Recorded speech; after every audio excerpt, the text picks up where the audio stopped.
Greetings, everyone. Happy Monday. How are you all doing today?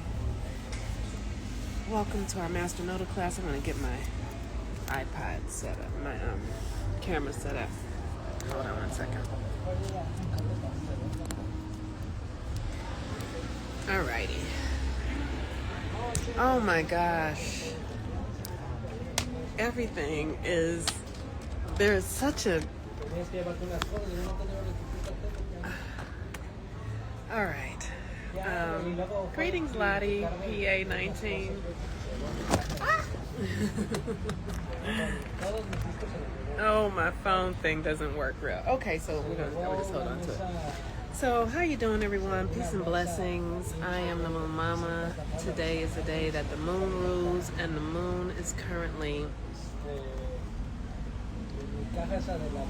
in Libra. We have a new moon tonight, and this Libra energy is deeply transformational because we just came out of this eclipse of Virgo, and last year the eclipses were in Libra, and this year is like the building of a new reality because the eclipses tear everything down. The eclipses are a reset. So Libra was reset last year, and this year we are in the rebuilding of that energy. And so this new moon is the first new moon in Libra where we are like activating new codes. And those new codes, I'm sorry, I'm gonna drink a little.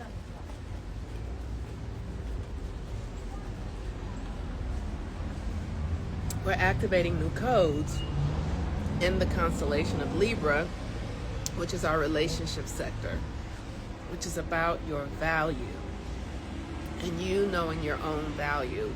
In the West, we are very externally focused, so we have a tendency to think it's about, you know, the other person, right? Like what we're getting, but that's not it at all. It's literally your value, how you value yourself becomes the projection of your reality. So what you hold inside of yourself, you experience on the outside of yourself. So I have a really interesting story because I've been talking about how Libra is the mirror, how Libra is the mirror, Libra is the mirror, Libra is the mirror. And the way I relate to that is everyone in my life, I know they are mirroring something to me. The mirror is either something that you are in right now that you need to really be aware of. It's something that you're becoming, or it can be something that is a past aspect of you. So yesterday I was out with some friends at the farmer's market, as I do every Sunday. And there's this man who is very much a part of the community here, and I really appreciate this brother. He is a brother, a black man, and he is himself. He does not bend his self for anyone. He doesn't placate, and he's a brother from like the Bronx, right? And it's very interesting because he's very, very successful in the entertainment industry, but he doesn't talk about it. He doesn't occur as it. So he comes off as like, you know, just your uncle who drank too much. You know what I mean? He comes off as like somebody who's kind of erratic and, you know, too much and saying all the stuff that you don't like. Oh, I can't believe he said that. Like, he comes off that way. So you wouldn't associate him with the level of success that he actually lives in. And so yesterday, you know, when I first met him, I was very triggered by him. I was very triggered. And he used to drink a lot, and he would be drunk. And so I had to really learn to, like, create boundaries with him. Like, to teach him, don't interrupt me when I'm talking to other people. Don't touch me unless I ask that, unless I say it's okay for you to touch me. I had to just erect all of these sort of rules to share space with him.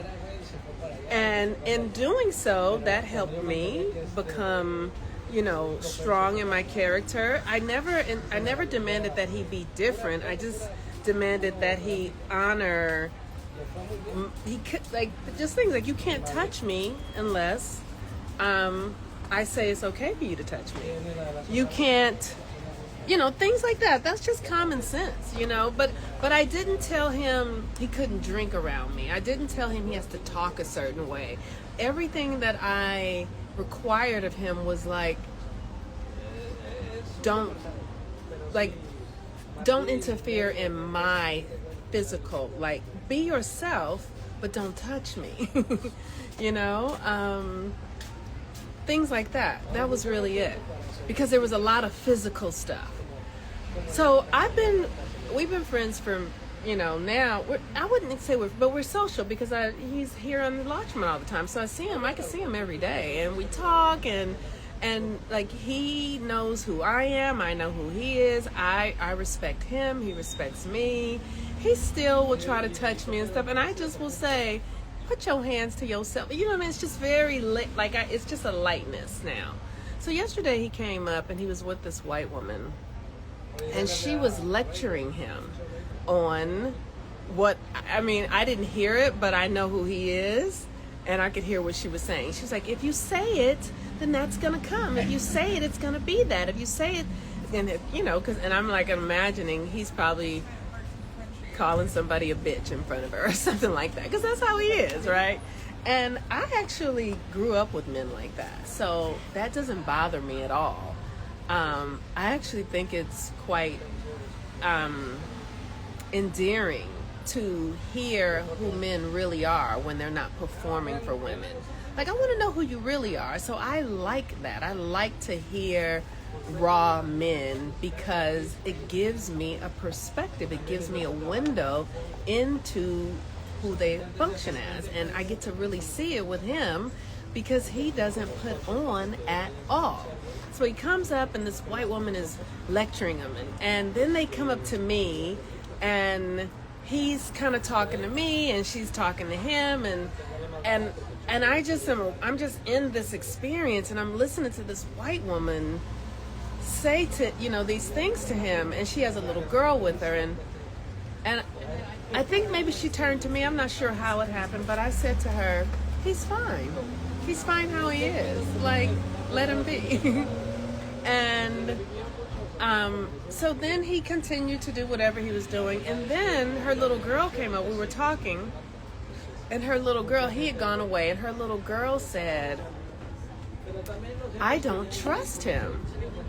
And I thought, oh, that's really interesting to have this little white girl, she's like 7 years old, saying she doesn't trust this man, this black man. I was like, wow, that's interesting, inside of myself.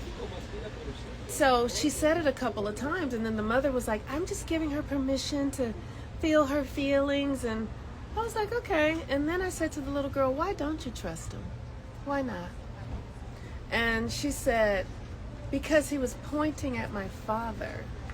And I was like, and in my mind, I'm like, oh, because he was showing like aggression. In her mind, as a 7-year-old, he was showing aggression to her father.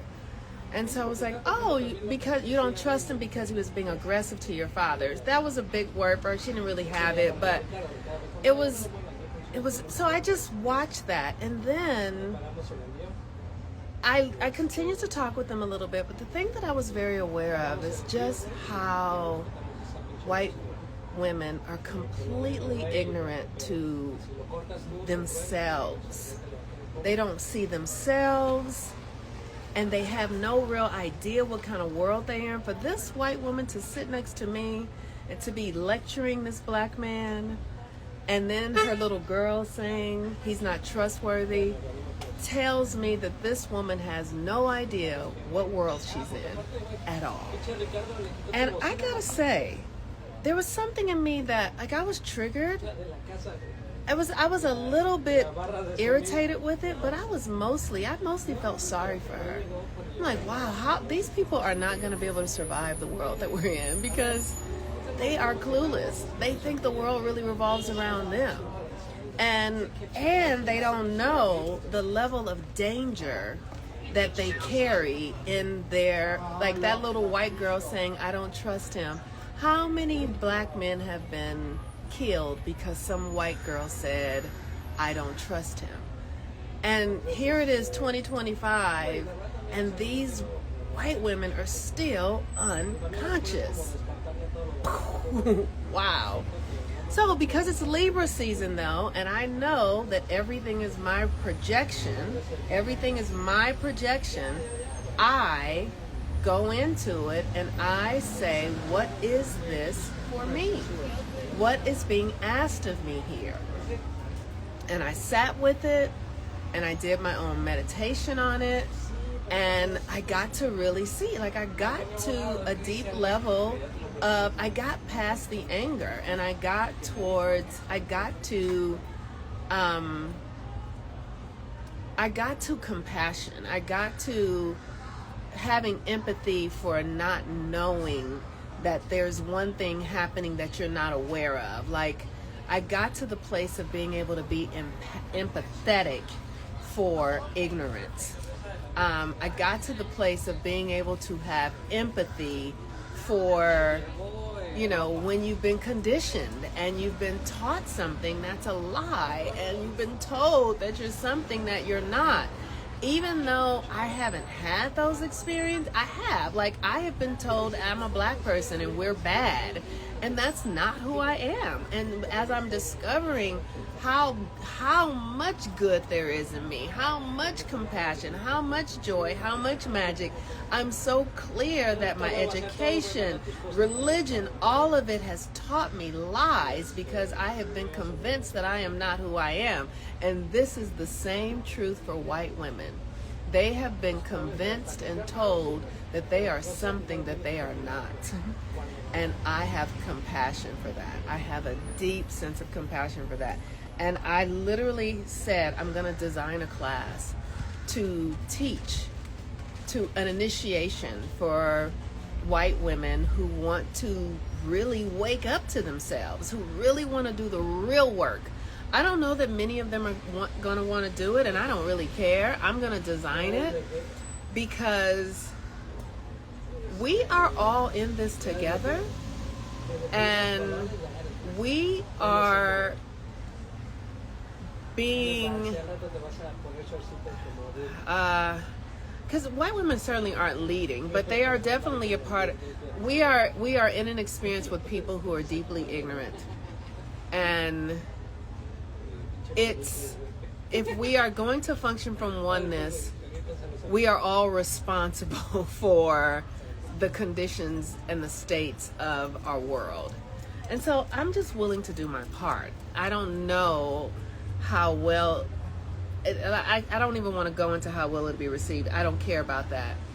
I know that, like, I actually started creating an initiation this morning that I'm going to design for white women who really want to wake up from racism and see themselves purely for who they really are and do the deep work.